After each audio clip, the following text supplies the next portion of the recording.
Makalipas ang ilang araw, nagtungo ang kasambahay sa face-to-face. Ito nga pala ang kasambahay.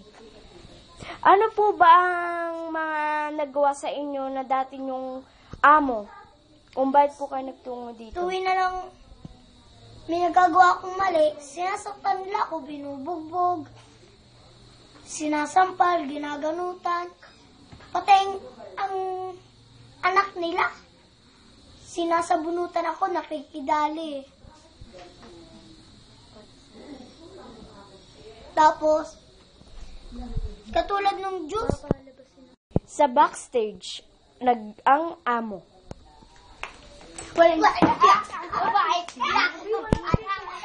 Totoo po ba ang mga sinabi ng katulong? Hindi po yung iba. Pero po, yung pong sinabi niya yung sa juice, totoo po yun. Kasi po, kamahal-mahal po ng dress na binili sa akin ng mami ko. Teka lang. Ano po, juice lang po na natapon sa damit nyo, pero po wala po siyang sinasabi nyon. Ang sinabi lang po niya sa amin, sinasaktan niyo daw po siya pag po siya ay kaunting mali, kahit konti, binubugbog niyo daw po siya. Hindi po totoo yun. Totoo yun. Hindi totoo yun. Kasi, katulad ang panggagalit nyo sa akin, hindi ba yun himala? Kasi, sinasaktan mo ang kapatid ko. Sinasaktan ko ba? Inaalagaan ko naman ang mabuti ah. Hindi mo siya inaalagaan. Inaalagaan ko siya. B1 at B2. Ano po? Ito po ang tanong ko sa inyo. Diba po, kayo sinasaktan nila? Ano po ba ang dahilan kung bakit kayo sinaktan? Kasi po, May dahilan po ba kung bakit kayo sinaktan? opo. Katulad po nung inaalagaan kong bata, ginanutan ako ng bata, then, pinagsabihan ko lang, ako po ginanutan na nila. Teka lang po, di ba po dahilan? Eh di kaya naman po yata kayo sinasaktan, gawa nung may ginawa kayo, di yun po ang dahilan. Wala po naman po ang ginagawa sa bata. Pinagsabihan ko lamang, sabi ko po, huwag kang ganyan. Totoo po ba mga sinasabi niya? Hindi po ito totoo. Kasi po mabait naman po ang aking kapatid. Lagi nga po niya ako ginaganutan.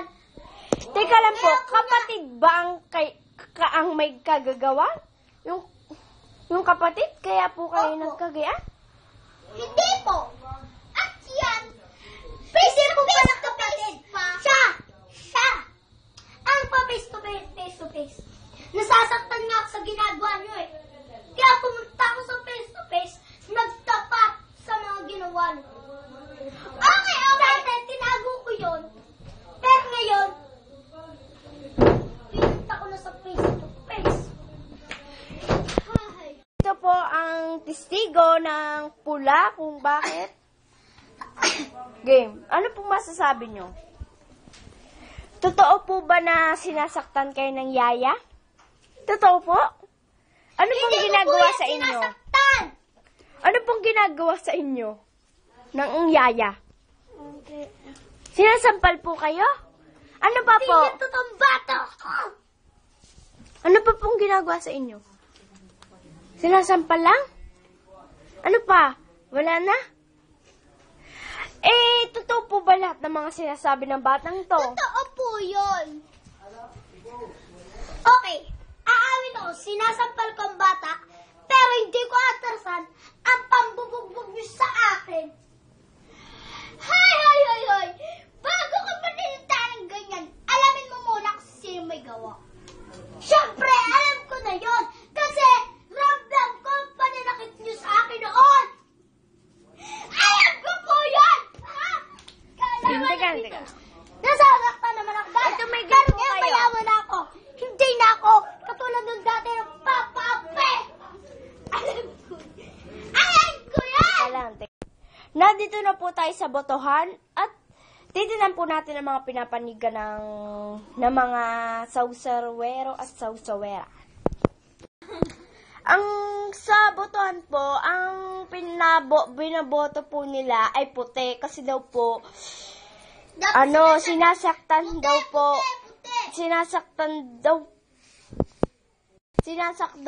daw po ng amo yung katulong, kaya po ang ginaganti ng katulong ay bata, hindi daw po makalaban ang katulong sa kanyang amo. Kaya po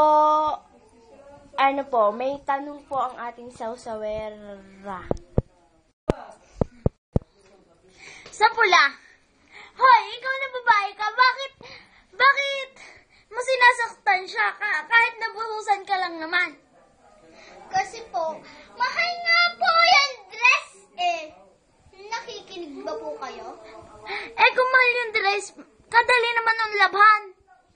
May madya nga eh. Where's strawberry? Dilagyan mo kloro. Kasi nga po, kasasabi nyo lang po na mayaman kayo. Di pwede po kayong bumili ng iba.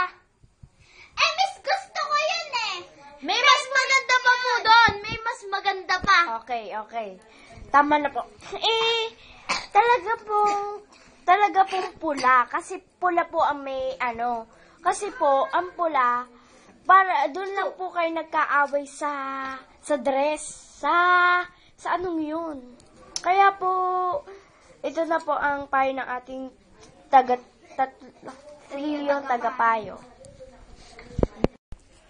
Pwede nyo naman pong pagpasensyahan eh. Para damit po, sama nyo pong yan, kayang-kaya nyo pa pong bumili ng mas maganda pa doon. At ano naman po masasabi niyo sa puti? Sa puti naman, kung sinasaktan mo ang bata, pwede ka makasuhan ng child abuse. Hindi naman po masakit ang aking sampal ah. Ano po? Itatanong po natin sa bata. Masakit ba ang sampal ng yaya mo? Ano? Masakit daw. Yung tunay, paano pong mapapaliwanag niyo ang sinasalita ng bata?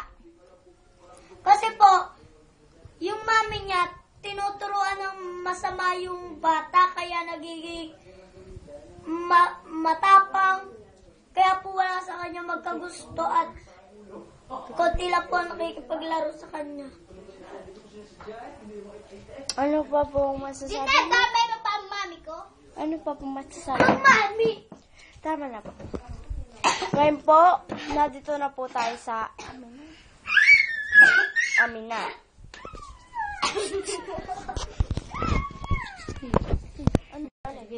Ngayon, pwede po kayong magbati na ano pa pong magiging desisyon niyo.